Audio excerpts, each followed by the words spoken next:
जय हिंद दोस्तों। तो क्या हाल है। तो आज की वीडियो में मैं आपको बताने वाला हूं रासायनिक अभिक्रियाएं एवं समीकरण के सभी महत्वपूर्ण प्रश्न।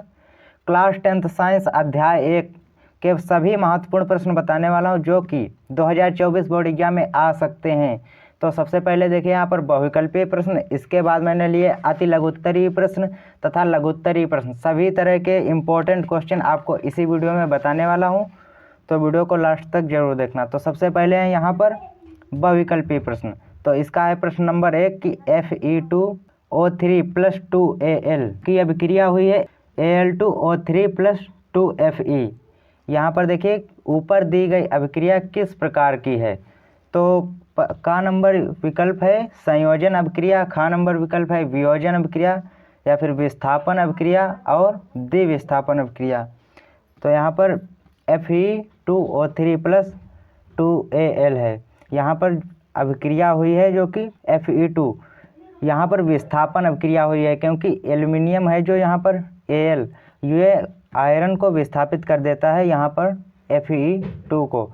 तो इसीलिए यहाँ पर देखिए Al2O3 बन गया और Fe अलग हो गया है, इसीलिए यहाँ पर एल्युमिनियम ने इसे विस्थापित कर दिया है, इसीलिए यहाँ पर यह है विस्थापन अभिक्रिया। अब देखिए दूसरा क्वेश्चन क्या है कि लेड सल्फेट का रासायनिक सूत्र है Pb2SO4, PbSO4 2 और PbSO4 और PbSO4 3। तो इसका जो सही उत्तर होगा वो होगा गा नंबर PbSO4। ये लेड सल्फेट का रासायनिक सूत्र है।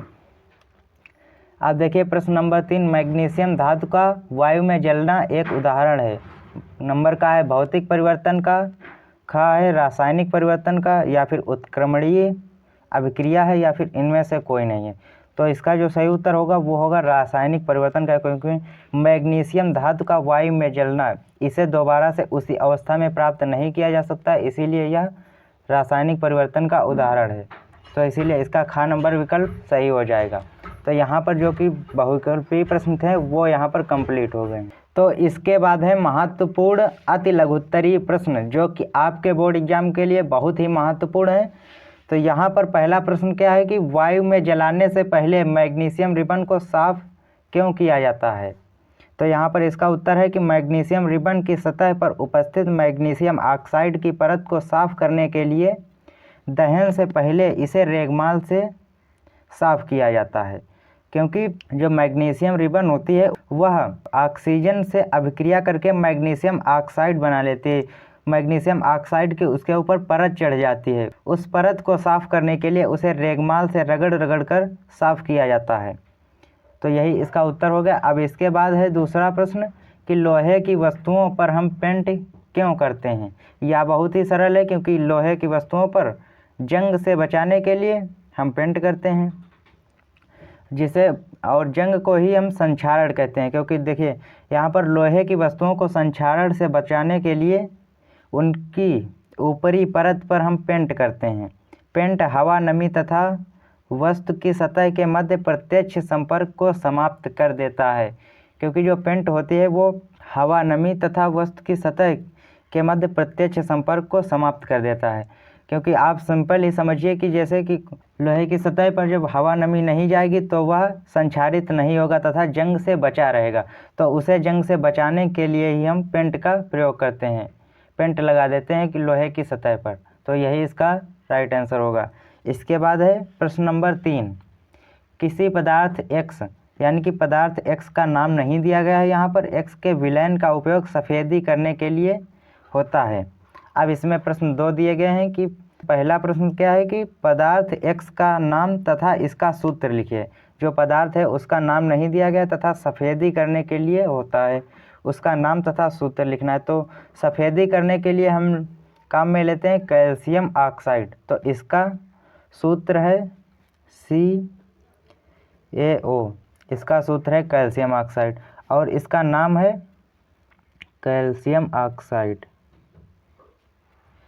Calcium oxide.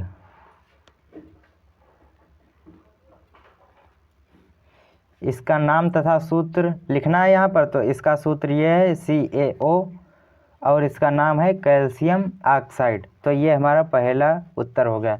अब दूसरा उत्तर देखिए यहाँ पर, क्या कि पदार्थ X की जल के साथ अभिक्रिया करना है। पदार्थ X जो कि है CaO यानी कि कैल्शियम ऑक्साइड, और उसकी जल के साथ अभिक्रिया करनी है। तो इसकी अभिक्रिया जल के साथ होगी तो क्या बनाएगा, CaOH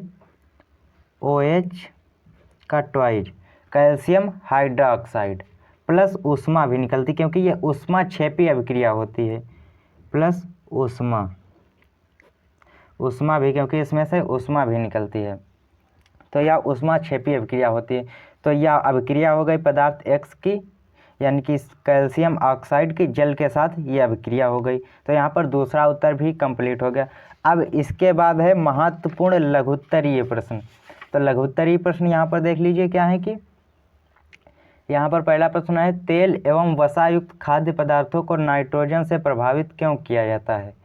तो इसका उत्तर है कि तेल एवं वसायुक्त खाद्य पदार्थों को नाइट्रोजन से प्रभावित इसलिए करते हैं ताकि तैलीय पदार्थ वायु में उपस्थित ऑक्सीजन से मिलकर, यानी कि ऑक्सीजन से आप कह सकते हैं कि अभिक्रिया करके विकृत गंधिता उत्पन्न करते हैं, अतः ये खराब होने लगता है। इसीलिए इन्हें लंबे समय तक टिकाऊ बनाने के लिए N2 से प्रभावित करते हैं। N2 से प्रभावित करने का मतलब क्या होता है, जब भी आप कोई चिप्स का पैकेट देखते हैं तो उसमें पहले से ही कुछ गैसें भरी होती हैं, उसमें नाइट्रोजन गैस भरी होती है, ताकि उसमें कोई भी बाहरी गैसें जैसे कि ऑक्सीजन, हवा में ऑक्सीजन मौजूद होती है और ऑक्सीजन से वह अभिक्रिया ना कर सके, क्योंकि जब अभिक्रिया होगी तो वह विकृत गंधी पदार्थ हो जाएगा।